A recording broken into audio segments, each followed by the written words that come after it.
नमस्कार प्यारे साथियों, कैसे हैं आप सभी। आई होप आप सभी बहुत अच्छे होंगे, स्वस्थ होंगे और अपनी तैयारी को बहुत ही अच्छे तरीके से कर रहे होंगे। दोस्तों, मैं आपका भाई दिलीप स्वागत करता हूं एक बार फिर से रीपॉइंट क्लासेज यूट्यूब चैनल पर। दोस्तों, जैसे कि आप सभी का दिल्ली पुलिस का एग्जाम बहुत ही नज़दीक है, उसी को देखते हुए हम आज आपके लिए स्टैटिक जीके के मोस्ट इंपोर्टेंट क्वेश्चंस का ये सेशन लेकर आए हैं। स्टूडेंट्स, यकीन मानिए इस सेशन में से आपके हर शिफ्ट में क्वेश्चन देखने को मिलेंगे।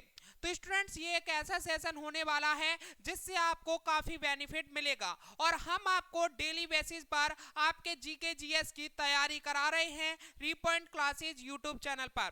और स्टूडेंट्स, अगर आप आज ही हमारे यूट्यूब चैनल से जुड़े हैं तो प्लीज़ भाई सब्सक्राइब कर लीजिए। आप हमारे चैनल से तैयारी कर सकते हैं किसी भी कॉम्पिटेटिव एग्जाम की। तो स्टूडेंट, चलिए स्टार्ट करते हैं आज के most important static GK GS के क्वेश्चंस। यहाँ से आपके एग्जाम में हुबहू क्वेश्चन देखने को मिल जाएगा। जैसा मैं पढ़ा रहा हूँ ऐसा का ऐसा क्वेश्चन यहाँ से छपने का 100% चांस है। ठीक है, चलिए स्टूडेंट्स, मोहिनी अट्टम नृत्य रूप का विकास निम्नलिखित में से किस राज्य में हुआ है। अभी के अभी बताया है, कमेंट बॉक्स में जल्दी से बताइए। मोहिनी अट्टम नृत्य रूप का विकास निम्नलिखित में से किस राज्य में हुआ है। तो इसका राइट आंसर क्या हो जाएगा, केरल। ठीक है, केरल में हुआ है मोहिनी अट्टम नृत्य रूप का विकास। ठीक है, चलिए आगे और बात करते हैं। नेक्स्ट है कुचिपुड़ी किस राज्य की नृत्य शैली है। सारे के सारे क्वेश्चन मैंने वहां से बनाए हैं जो आपको थर्टिकल पोर्शन कराए हैं। अगर आपने थर्टिकल पोर्शन अच्छे से समझा है तो आप इसका रिप्लाई जल्दी से करोगे कमेंट में। ठीक है, जल्दी से बताइए कुचिपुड़ी किस राज्य की नृत्य शैली है। तो इसका राइट आंसर हो जाएगा आंध्र प्रदेश। ठीक है, चलिए आगे बात करते हैं। निम्न में से कौन एक उत्तर भारतीय नृत्य है। तो बताइए निम्न में से कौन एक उत्तर भारतीय नृत्य है। तो इसका नाम क्या है, कथक। ठीक है, ऑप्शन ए राइट हो जाएगा। चलिए बताइए कथकली नृत्य रूप किस राज्य से संबंधित है। ठीक है, कथकली नृत्य रूप किस राज्य से संबंध है। तो केरल राज्य से। ठीक है, केरल राज्य से संबंध है कथकली नृत्य रूप। ठीक है, कथक कहाँ की नृत्य शैली है, ये आपको याद रखना है। कथक कहाँ की नृत्य शैली है। तो इसका राइट आंसर क्या हो जाएगा, उत्तरी भारत। ठीक है, उत्तरी भारत की कथक नृत्य शैली है। चलिए बताइएगा निम्न नृत्य शैलियों में से किसका उद्गम पूर्वी भारत से हुआ है। निम्न नृत्य शैलियों में से किसका उद्गम पूर्वी भारत से हुआ है। तो इसका राइट आंसर है मणिपुरी का। ठीक है, किसका, मणिपुरी इसका राइट आंसर हो जाएगा ऑप्शन डी। ठीक है स्टूडेंट, चलिए आगे बात करते हैं। तो आंध्र प्रदेश का क्लासिकल नृत्य कौन सा है। जल्दी से बताइएगा आंध्र प्रदेश का क्लासिकल नृत्य कौन सा है। तो इसका राइट आंसर हो जाएगा कुचिपुड़ी। ठीक है, ऑप्शन डी।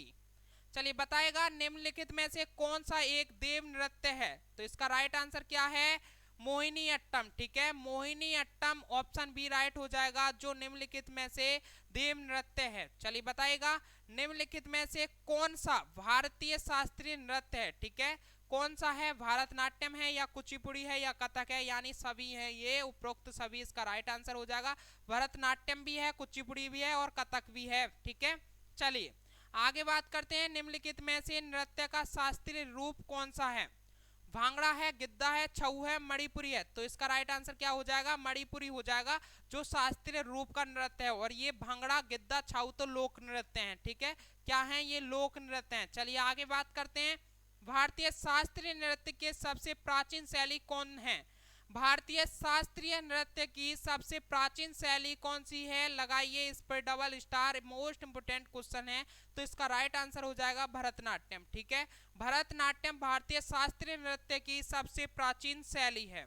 चलिए निम्नलिखित नृत्यों में कौन गरीबों की कथकली के नाम से जानी जाती है, ये भी इंपोर्टेंट क्वेश्चन है। ठीक है, निम्नलिखित नृत्यों में से कौन गरीबों की कथकली के नाम से जानी जाती है। तो इसका राइट ऑप्शन हो जाएगा ओटन तुल्लन। ठीक है, क्या, ओटन तुल्लन ऑप्शन बी राइट हो जाएगा। चलिए बताइएगा निम्नलिखित में से किस नृत्य का संबंध देवदासी परंपरा से है।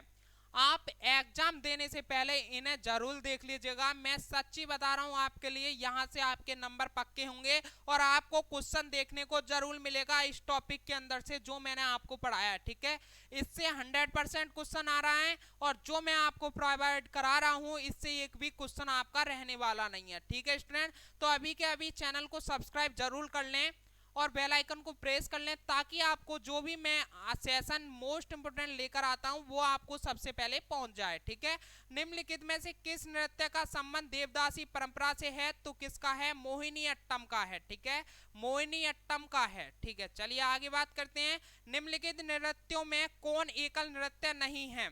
तो कौन नहीं है? ओडिसी नहीं है। कौन नहीं है? ओडिसी नहीं है। ठीक है, ओडिसी जो है वो नृत्यों में से एकल नृत्य नहीं है।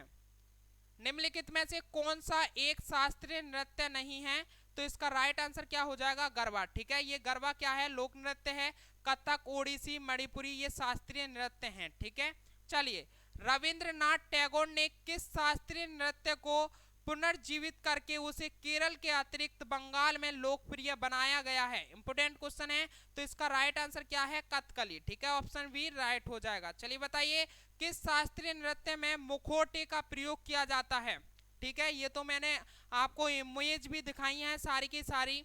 ठीक है, तो आपको पता होना चाहिए किस शास्त्रीय नृत्य में मुखौटे का प्रयोग किया जाता है? तो ऑप्शन बी कथकली। ठीक है, मैंने दिखाया था ना इमेज आपको, कथकली में मुखौटे का प्रयोग किया जाता है। मुखौटा नृत्य का संबंध किस नृत्य शैली से? इंपोर्टेंट क्वेश्चन बनेंगे ये सारे के सारे। ठीक है, तो किससे है? कथकली से है। ठीक है, चलिए ऑप्शन ए राइट हो जाता है। सदिर किस नृत्य शैली का प्राचीन नाम है? ये भी इंपोर्टेंट क्वेश्चन है। सारे के सारे इंपोर्टेंट क्वेश्चन है, एक भी छोड़ने लायक नहीं है। डियर स्टूडेंट्स, मैं फिर आपसे कह रहा हूँ, बताइए सदिर किस नृत्य शैली का प्राचीन नाम है? तो भरतनाट्यम का। ठीक है, भरतनाट्यम का प्राचीन नाम सदिर भी है। निम्नलिखित में से कौन सी शास्त्रीय नृत्य शैली देवदासी नृत्य परंपरा की विरासत नहीं है? तो कौन है? मणिपुरी। ठीक है, चलिए स्टूडेंट्स ऑप्शन ए इसका राइट हो जाता है। फर्स्ट क्वेश्चन है सबसे प्राचीन वाद्य यंत्र कौन सा है? ये आपको पता होना चाहिए, अगर पता है तो कमेंट कीजिएगा जल्दी से। बताइए सबसे प्राचीन वाद्य यंत्र कौन सा है? तो इसका नाम है वीणा। ठीक है, ऑप्शन डी राइट हो जाएगा। सबसे जो प्राचीन वाद्य यंत्र है वो है वीणा। चलिए आगे बात करते हैं। बताइएगा निम्नलिखित में से कौन अन्य समूह से मेल नहीं खाता है? जल्दी से बताइए निम्नलिखित में से कौन अन्य समूह से मेल नहीं खाता है? तो मैं आपको बता दूं हारमोनियम। ठीक है, जो इमेज दिखा रहा था मैं इसीलिए दिखा रहा था। हारमोनियम, वायलिन, सरोद और गिटार। ठीक है, वायलिन, सरोद और गिटार। सरोद का अभी मैंने पिक्चर दिखाया था। ठीक है, वायलिन का मैंने अभी नहीं दिखाया। मैं आपको बता दूं गिटार, आपने गिटार तो देखा ही होगा। ठीक है, गिटार और सरोद और वायलिन एक ही प्रकार के होते हैं। ठीक है, तीनों एक जैसे होते हैं, सेम सेम होते हैं तीनों। ठीक है, देखने में एक जैसे लगते हैं, कहीं ना कहीं ये एक जैसे होते हैं, और जो हारमोनियम होता है वो अलग होता है। ठीक है, इसलिए इसी ने पूछा था निम्नलिखित में से कौन अन्य समूह से मेल नहीं खाता है? तो इसका राइट ऑप्शन हो जाएगा हारमोनियम। ऐसे क्वेश्चन आपको अपने एग्जाम में देखने को मिलेंगे। चलिए आगे बात करते हैं। बताइएगा निम्नलिखित में से कौन सा वाद्य यंत्र बिना तार का है? बताइएगा निम्नलिखित में से कौन सा वाद्य यंत्र बिना तार का है? तो इसका राइट आंसर है ट्रम्पेट। ठीक है, ट्रम्पेट जो होता है बिना तार का होता है। चलिए आगे देखिएगा निम्नलिखित में से कौन सा सुशिर वाद्य यंत्र है? सुशिर वाद्य यंत्र है, समझिएगा निम्नलिखित में से कौन सा सुशिर, ठीक है, जिससे मुंह से स्वर निकलते हैं, कौन सा वाद्य यंत्र है? तो इनमें से देखिएगा वायलिन है, सारंगी है, सितार है, नहीं ना, कौन सा है? बांसुरी है। ठीक है, बांसुरी से मुंह से स्वर निकाले जाते हैं, तो इसी को कहा गया है सुशिर वाद्य यंत्र। कौन सा है? तो बांसुरी है। चलिए आगे देखिएगा, क्वेश्चन है निम्नलिखित में से कौन तंत्री वाद्य यंत्र है? तंत्री वाद्य यंत्र बताइएगा कौन है? तो इसका राइट आंसर है संतूर। ठीक है, तंत्री, तंत्री मतलब पूछा है जिसमें तार वगैरह हैं। ठीक है, तो वह कौन सा है? संतूर है, संतूर में तार वगैरह होते हैं, तंत्री इसलिए इसे कहा गया है। चलिए बताइएगा मृदगम होता है, मृदगम क्या होता है? तो मृदगम होता है, मैं आपके लिए बता दूं, दो मुंह वाला ढोल। मृदगम बोला जाता है दो मुंह वाले ढोल को। ठीक है स्टूडेंट्स, एक एक क्वेश्चन इंपोर्टेंट है, यहां से आपको क्वेश्चन जरूर देखने को मिलेंगे, अभी के अभी लिखवा लीजिए आप।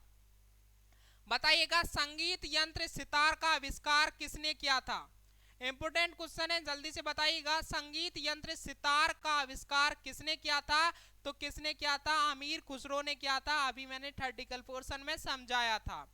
बताइएगा निम्नलिखित में से कौन मुगल शासक बीड़ा वादन के लिए प्रसिद्ध है? बताइएगा निम्नलिखित में से कौन मुगल शासक बीड़ा वादक वादन के लिए प्रसिद्ध है? तो इसका राइट आंसर है औरंगजेब। ठीक है, औरंगजेब जो थे वो मुगल शासक थे, वीणा वादन के लिए प्रसिद्ध थे।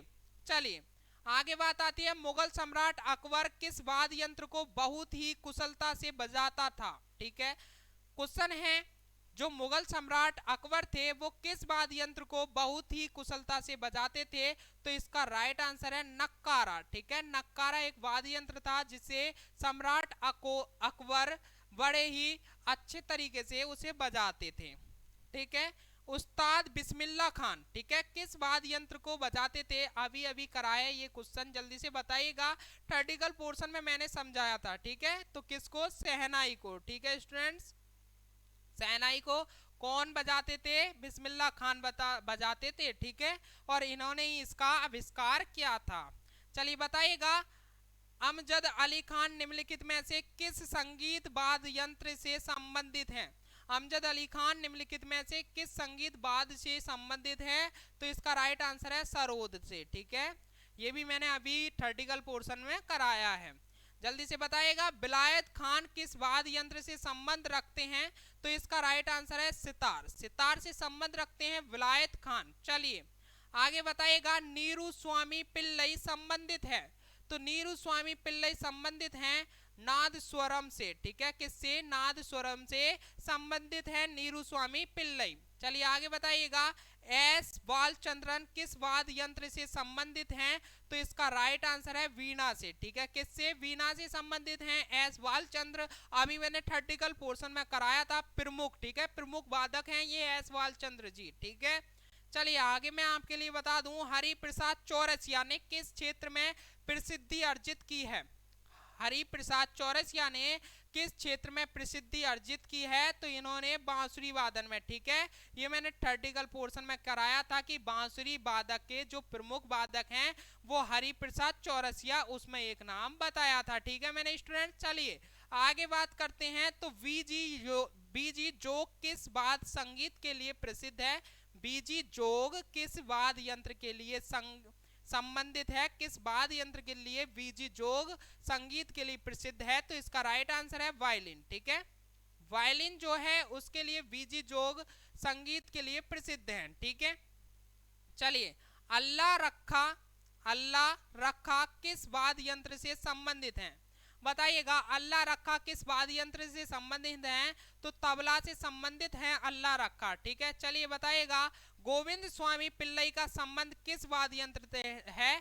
गोविंद स्वामी पिल्लई का संबंध किस वाद्य यंत्र से है, तो इसका राइट आंसर है वायलिन, ऑप्शन डी राइट हो जाएगा। चलिए बताइएगा, पन्ना लाल घोष का संबंध किस वाद्य यंत्र से है, तो इसका राइट आंसर है ऑप्शन बी राइट हो जाएगा, बांसुरी। ये मैंने भी बताया था कि पन्ना लाल घोष बांसुरी के प्रमुख वादक हैं। ठीक है, थर्टिकल पोर्शन में ये सारे के सारे कवर कराए थे अभी मैंने।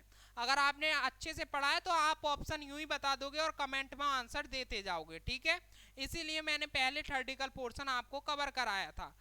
पालाधर रघु का संबंध किस वाद्य यंत्र से है, तो इसका राइट आंसर है मृदगम। ठीक है, मृदगम से संबंधित हैं पालाधर रघु। ठीक है, चलिए बताइएगा, लतीफ खां का संबंध किस वाद्य यंत्र से है, तो इनका सारंगी से संबंध है लतीफ खां का। ठीक है, चलिए बताइएगा, जाकिर हुसैन कौन सा वाद्य यंत्र बजाते थे, तो जाकिर हुसैन तबला बजाते थे। ठीक है, जाकिर हुसैन जी क्या बजाते थे, तबला बजाते थे। चलिए बताइएगा, वीवी सुब्रमण्यम कौन सा वाद्य यंत्र बजाते थे। वेरी वेरी इंपोर्टेंट क्वेश्चन है, सारे के सारे इंपोर्टेंट हैं वैसे, और इसे टिक कर लीजिएगा, ये आपके एग्जाम में जरूर देखने को मिल सकता है। वीवी सुब्रमण्यम कौन सा वाद्य यंत्र बजाते थे, तो वायलिन। ठीक है, कौन सा, वायलिन बजाते थे वीवी सुब्रमण्यम। ठीक है, चलिए बताएगा, वाल मुरली कृष्ण का संबंध किस वाद्य यंत्र से है। वाल मुरली कृष्ण का संबंध किस वाद्य यंत्र से है, तो इसका राइट आंसर है वायलिन से। किससे, वायलिन से संबंधित है वाल मुरली कृष्ण का संबंध। ठीक है, चलिए आगे बताइएगा, पन्ना लाल घोष निम्नलिखित में से किससे संबंधित हैं, तो बांसुरी से संबंधित हैं पन्ना लाल घोष। ठीक है स्टूडेंट, चलिए बताइएगा, उस्ताद जाकिर हुसैन को निम्नलिखित में से किस वाद्य यंत्र को बजाने में विशिष्टता प्राप्त है। उस्ताद जाकिर हुसैन को निम्नलिखित में से किस वाद्य यंत्र को बजाने में विशिष्टता प्राप्त है, तो तबला को। ठीक है, किसको, उस्ताद जाकिर हुसैन को तबला बजाने में विशिष्टता प्राप्त है। तो स्टूडेंट्स आज के यही थे इंपोर्टेंट क्वेश्चन, और जो भी थर्टिकल पोर्शन कवर कराया था उसी से मैंने ये इंपोर्टेंट क्वेश्चन बनाए थे। और ये इंपोर्टेंट क्वेश्चन एग्जाम ओरिएंटेड है, यहाँ से आपने एग्जाम में आपको क्वेश्चन देखने को जरूर मिलेगा, ये मेरा आपसे प्रॉमिस है। स्टूडेंट्स अभी तक आपने हमारे चैनल को सब्सक्राइब नहीं किया है तो सब्सक्राइब जरूर कर लें।